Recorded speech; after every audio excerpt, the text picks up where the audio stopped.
J'ai des négros sur les côtes, sans passer par mes potes. Pourtant j'avais prévenu mais on veut me faire payer la note. J't'explique, le rap game c'est un nid de serpent. Et le problème c'est qu'il y a peu de gagnants mais beaucoup de perdants.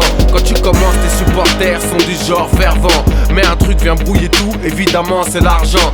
À l'époque j'avais les habits, les idées larges. Et mon plus gros projet, convertir les barges en braves. Et je partageais, que faire d'autre lorsque ça marche. Pour vivre heureux, vivons cachés. C'était pas trop la démarche. Bref, je jouis des privilèges, ma bonne image, une petite lettre, une peine qui s'allège. Un frère en chien, je débloque un peu d'oseille. Tout ça en secret, je veux pas montrer que j'aide. Je suis guidé par le dîner, c'est comme ça que doit marcher le tiec. Si tu montes, tu tires les autres, tous dans le même bateau. Tous on avait la dalle, on partage le gâteau normal. Dans l'autre cas, ton gars aurait fait la même. Chez nous, on est solidaire, enfin ça dépend du problème. Et ça dépend combien tu pèses en oseille. Plus grandit ton rêve, plus grandit la haine. Ça n'est qu'une question de temps avant que le revers ne revienne. Si tu gagnes la médaille d'or, c'est la médaille d'or des problèmes. C'est ça le rap game, les gros sujets tabous. Je compte pas sur un crew, moi je compte sur un marabout.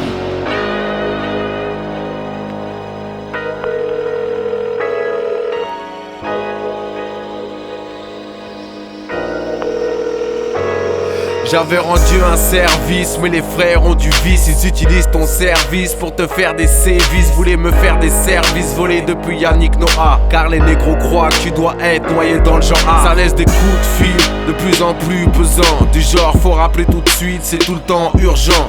Tu sens que tes arbitres, quelque chose se prépare vite. Ça sent trop le slarvie qui dans une embrouille t'invite. Prennent des prétextes bidons, te prennent pour un con. Des frères font les comptes, visent ton compte. Les traites m'avaient serré la main, le lendemain voulaient me la serrer. D'une lame acérée dans mon sang, voulaient me laisser macérer.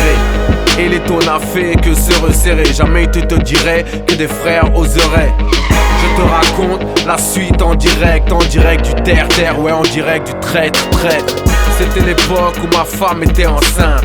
Je venais de sortir mon album numéro 5. Un de ces genres de gars qui aurait pu être mon zinc a eu des vues sur moi et a impliqué les miens. S'est renseigné chez moi, je n'avais plus trop la cote. A vu que j'étais tout seul, que je n'avais plus trop de potes. A mis en place son plan, m'a demandé de l'argent, tout en me menaçant mais indirectement. Et moi dans le même temps, j'attendais mon enfant. Je préservais ma femme de peur qu'elle pète les plombs. Dos au mur, partagé entre balancer tout ou m'entourer d'un crew à qui je serais redevable. M'entourer de gros bras qui me macront plus tard. Je ne mérite pas ça, je suis dans une putain d'impasse. Ma fille vient de naître, je gère les coups de fil, on me fait un coup de traite. L'infirmière monte dans la chambre, me dit quelqu'un vous attend. Je me dis c'est pas possible, pas ici, pas maintenant. Alors que j'ai célébré la vie, en bas m'attend la mort, alors je me menace de vivre. J'implore Dieu dans l'ascenseur, il m'aide et je m'en sors, je trouve la force de dire stop.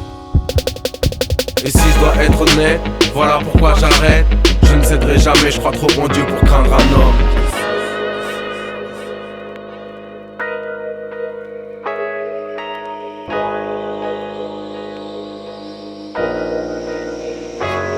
Je le savais qu'en bas ils me voyaient tous en haut. Je le savais qu'une fois en haut ils me verraient tous en bas. Pourtant je les regarde jamais trop, je m'inspire toujours du bas. Le rap c'est 20 milieux sous la mer, donc je rappe avec un tuba. Je savais que ce serait la merde parce que ça l'a toujours été. Je savais qu'après le rêve viendrait la réalité. Je me rappelle quand c'était vas-y, this is toi. Tu nous représentes maintenant c'est fort, this is yeah.